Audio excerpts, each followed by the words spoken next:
আমি হলাম ভর্তা প্রেমী মানুষ। গরম গরম ভাতের সাথে যে কোনো ভর্তা হলে 1 প্লেটের জায়গায় 2 প্লেটও ভাত খেয়ে নিতে পারি। তো আজকে আমি প্রায় 1 বছর পরে আমার পছন্দের একটা ভর্তা, তো সেই ভর্তাটা আজকে দুপুরে বানিয়ে বেশ তৃপ্তি সহকারে পরান্ডা ভইরা ভাত খাইছি। তো আজকে আমি বানিয়ে এনেছিলাম কাঁঠালের বিচির ভর্তা। তো কাঁঠাল খেতে আমার বেশ ভালো লাগে, আর কাঁঠালের বিচির ভর্তাটাও আমার কাছে অনেক পছন্দ। আমার বাসায় আমি ছাড়া কেউ কাঁঠাল খায় না, সেজন্য খুব একটা কাঁঠাল নিয়ে আসে না। তো বছরের প্রথম ফল বলে গতকালকে একটা কাঁঠাল নিয়ে আসছে। তো কাঁঠাল খাওয়ার পরে তো বিচি দেখে আমার মনে হলো যে কাঁঠালের বিচির ভর্তা খাওয়া লাগবে, তো সেজন্য আজকে বানিয়ে নিলাম। তো কাঁঠালের বিচির ভর্তা করার জন্য এখানে আমি বেশ কিছু কাঁঠালের বিচি এখন শুকনা কড়াইয়ে টেলে নেব। তো শুকনা কড়াই কিছুক্ষণ টালার পরে যখন ভাজা হয়ে যাবে বিচিগুলো, তখন আমি নামিয়ে নিয়েছি।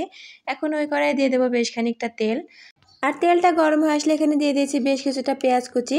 তো কাঁঠালের বিচি যেহেতু একটু শুকনা হয়, সেজন্য কাঁঠালের বিচির এই ভর্তাটাকে একটু নরম করার জন্য আমি এখানে পেঁয়াজটা একটু বেশি ভেজে নেব, তাহলে কাঁঠালের বিচির ভর্তাটা অনেকটা নরম হবে। তো বেশ কিছুটা পেঁয়াজ যে হালকা করে এখন ভেজে নেব। তো কিছুক্ষণ ভাজার পরে যখন পেঁয়াজের কালারটা একটু চেঞ্জ হয়ে আসছে, তখন আমি পেঁয়াজের এই ভাজাটা তুলে নিয়েছি। এখন ওই তেলে দিয়ে দেবো বেশ কিছুটা শুকনা মরিচ আর বেশ কিছুটা রসুনের কোয়া।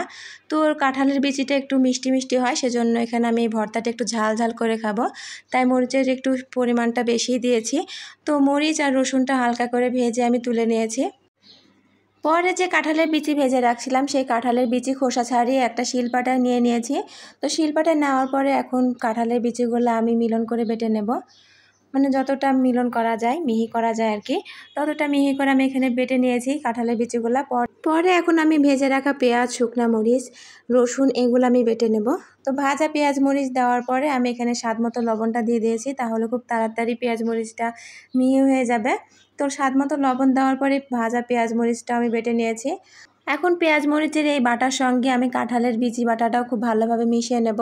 তো আমি হাত দিয়ে খুব ভালোভাবে চেপে চেপে আমি পেঁয়াজ মরিচের সাথে কাঁঠালের বিচির এই বাটা খুব ভালোভাবে মিশিয়ে নিয়েছি।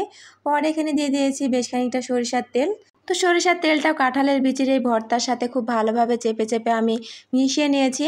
পরে এই যে একটা আমি গোলাকার বল বানিয়ে নিয়েছি। তো এই যে কাঁঠালের বিচির ভর্তা একদম রেডি। তো আমি গরম গরম ভাতের সাথে কাঁঠালের বিচির এই ভর্তা পুরোটাই নিয়ে নিয়েছি।